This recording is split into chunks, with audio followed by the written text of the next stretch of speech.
U.S. Ambassador to Papua New Guinea, Solomon Islands and Vanuatu, Walter Notes, said the U.S. government will provide economical and technical assistance to combat the devastating effects of climate change in the Pacific.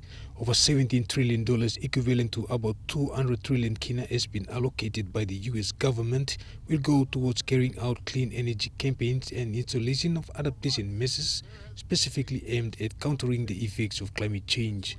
The Agency for International Development is already supporting community-level efforts to adapt to sea level rise, drought and water shortages by building rainwater harvesting and storage tanks in 10 sites across this country and doing similar projects all over the Pacific. He said under President Obama's leadership, the United States has widened its engagement in PNG and the Pacific with a vision to deliver sustainable, inclusive and transparent economic growth.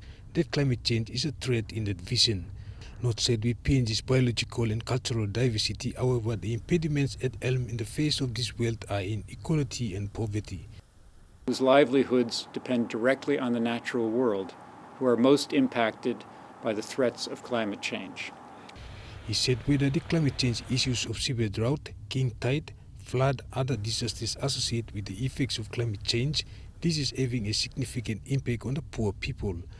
Despite the U.S. refusing to sign the Kyoto Protocol in 1997 in Japan, aimed at addressing climate change issues, the U.S. government is now actively involved in reducing the harmful gas emissions.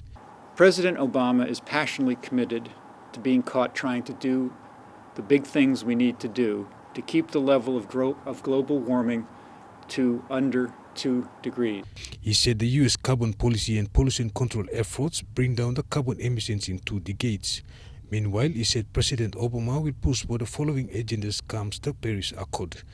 1. The engagement must reflect ambitious climate change targets of countries. 2. A framework must be in place to regulate harmful gas emissions until the end of century. And finally, provide financial and technical support to the poorest and most vulnerable countries, many of which are in the Pacific. Eric Arupman, National EMTV News.